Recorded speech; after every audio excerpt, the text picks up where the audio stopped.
Hello everyone, welcome to electrical department.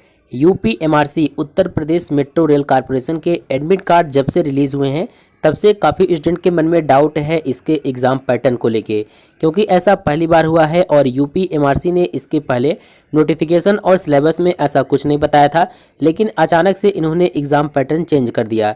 तो इस बार जो पैटर्न होगा इसके बारे में इस वीडियो में हम बात करेंगे कि एक्चुअल में आपका एग्ज़ाम पैटर्न क्या होगा।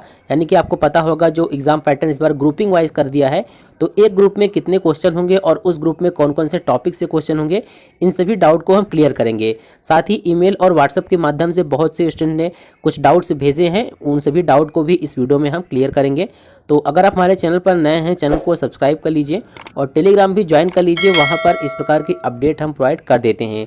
तो चलिए अब डिटेल में बात करते हैं कि आपका जो न्यू एग्ज़ाम पैटर्न है वो किस प्रकार से होगा। आप लोग वीडियो को पूरा देखिएगा, तभी आपको समझ में आएगा कि एक्चुअल में एग्ज़ाम पैटर्न किस प्रकार से होगा। और आपको बता दें ये एग्ज़ाम पैटर्न जो है एडमिट कार्ड में इंस्ट्रक्शन दिया गया है और इसमें जितने भी पोस्ट के लिए वैकेंसी आई थी सभी के लिए ये पैटर्न हुआ है। यानी कि जो पैटर्न चेंज हुआ है ऐसा नहीं है केवल जेई या फिर एई के लिए चेंज हुआ है, ये सभी जितने भी पोस्ट के लिए वैकेंसी आई थी सभी के लिए पैटर्न चेंज हुआ है। यहाँ पर हम बात करेंगे पहले यूपीएमआरसी जेई यानी कि जूनियर इंजीनियरिंग की जो वैकेंसी है उसमें क्या पैटर्न था और अब जो पैटर्न चेंज हुआ है उसमें कितने क्वेश्चंस आएंगे। ठीक है, देखिए जो पहले पैटर्न था इसमें कि इसमें 140 क्वेश्चन आते थे और इसमें आपको 140 क्वेश्चन सॉल्व करने के लिए 120 मिनट का टाइम मिलता था, और जिसमें से टेक्निकल पार्ट के 90 क्वेश्चन 90 क्वेश्चन होते थे और उसमें quantitative aptitude and logical ability के 20 क्वेश्चन, जनरल इंग्लिश के 10 क्वेश्चन और जनरल अवेयरनेस के 20 क्वेश्चन होते थे। यानी कि 90 क्वेश्चन जो हैं आपके नॉन टेक्निकल पार्ट से थे जिस ब्रांच से आप अप्लाई करेंगे, और 50 क्वेश्चन जो थे वो नॉन टेक से थे। ठीक है, अब इसमें क्या चेंजेस हुए वो आप देख लीजिए। अब इस बार हुआ ये है कि जो क्वेश्चंस की संख्या है उनको ग्रुप में डिवाइड कर दिया गया है।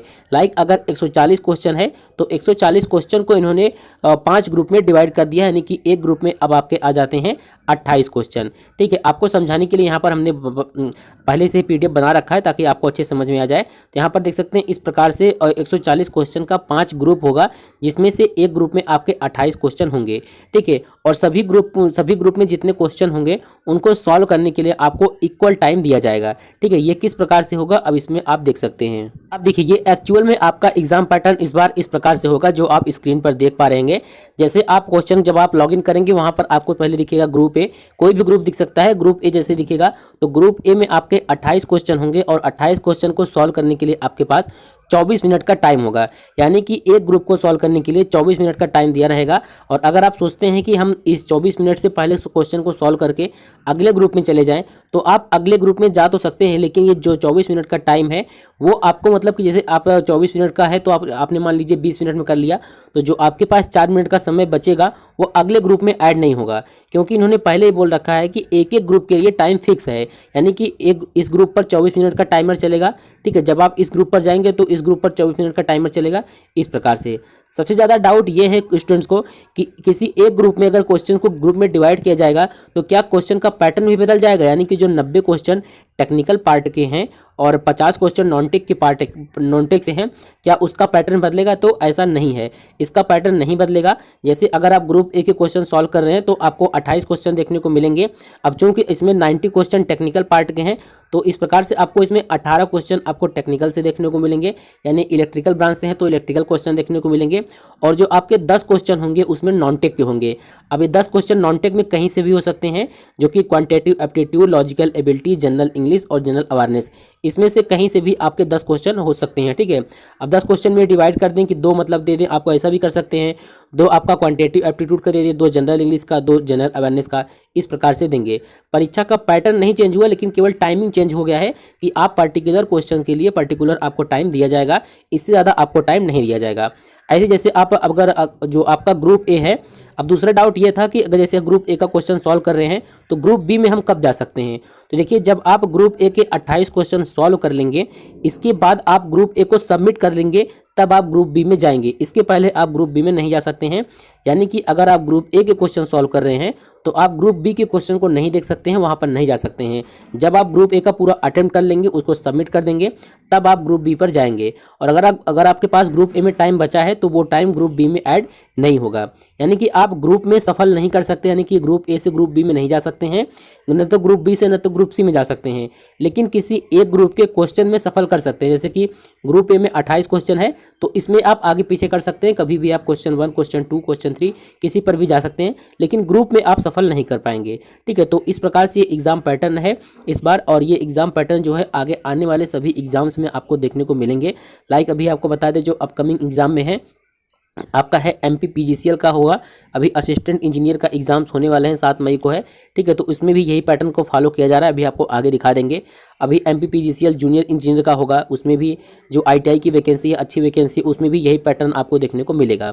ठीक है, यहाँ पर देख सकते हैं मुझे इंपॉर्टेंट में दिया गया है कि candidate will only be allowed to go to the next group once he she has submitted the group which is being attempted or the stipulated time is over for that particular group। ठीक है, तो group अगर एक group से दूसरे group में जाना है आपको, तो आपको यही करना होगा, आप ग्रुप ए के सभी क्वेश्चन को अटेम्प्ट कीजिए, उसको सबमिट कीजिए और दूसरे ग्रुप में जाइए। ठीक है, ऐसा नहीं है कि आप ग्रुप ए का क्वेश्चन 24 मिनट की बजाय 20 मिनट में सॉल्व कर लेते हैं तो आपको बैठना नहीं पड़ेगा, आप दूसरे ग्रुप में जा सकते हैं, लेकिन दूसरे ग्रुप के लिए भी आपको 24 मिनट का ही समय दिया गया है। और काफ़ी स्टूडेंट कह रहे हैं कि अब इसमें जो पैटर्न है तो इसमें क्या टेक्निकल पार्ट के क्वेश्चन कम हो जाएंगे या फिर नॉन टेक कम हो जाएंगे, तो ऐसा बिल्कुल नहीं है। आपके क्वेश्चन उतने होंगे, यानी कि 90 क्वेश्चन आपके टेक्निकल के ही होंगे और 50 क्वेश्चन नॉन टेक के होंगे। बस इन क्वेश्चन को ग्रुप में बांट दिया जाएगा। ठीक है, अब देखिए दिक्कत क्या है कि इस प्रकार के पैटर्न पर ज़्यादातर स्टूडेंट है अभी एग्जाम नहीं दिए हैं, और जो तैयारी भी कर रहे थे वो इस प्रकार से तैयारी कर रहे थे कि 90 क्वेश्चन टेक्निकल के होंगे और जो आपका 50 क्वेश्चन नॉन टेक होगा, और उसमें से आप कभी भी कोई भी किसी भी क्वेश्चन का आंसर दे लेंगे। तो इस प्रकार का एग्जाम पैटर्न जो चेंज हुआ, थोड़ा सा दिक्कत हुआ है, लेकिन यूपीएमआरसी को ऐसा नहीं करना चाहिए था, बिल्कुल गलत है। इनको पहले नोटिफिकेशन या फिर सिलेबस में बता देना चाहिए था कि इस प्रकार का एग्जाम्स हम लेने वाले हैं। जो टीसीएस कंपनी है एग्जाम कंडक्ट कराएगी, उनकी तरफ से सारा कुछ हुआ है, यानी कि एमपी पीजीसीएल का भी जो एग्जाम कंडक्ट करा रही है टीसीएस ही करा रही है, तो इन्होंने इस प्रकार का पूरा पैटर्न ही इस बार से चेंज कर दिया है। और अभी आने वाले जो अपकमिंग एग्जाम्स हैं, हमने आपको बताया यूपीएमआरसी का हो ही रहा है, और DSSB में ये पहले भी होता था। SSC जेई का आने वाला एग्जाम है वो भी टीसीएस ही कंडक्ट कराती है। तो इस प्रकार के पैटर्न अब आपको आगे देखने को मिलेंगे, तो आपको इससे घबराना नहीं है, आपको थोड़ा सा समझना है कि किस प्रकार से हमको मतलब पार्टिकुलर टाइम में पार्टिकुलर क्वेश्चन को कैसे सॉल्व करना है, उसको कैसे मैनेज करना है, ये चीज़ें आपको समझना होगा। ठीक है, तो ये इस प्रकार का आपका पैटर्न होगा, उम्मीद है आपको समझ में आ गया होगा।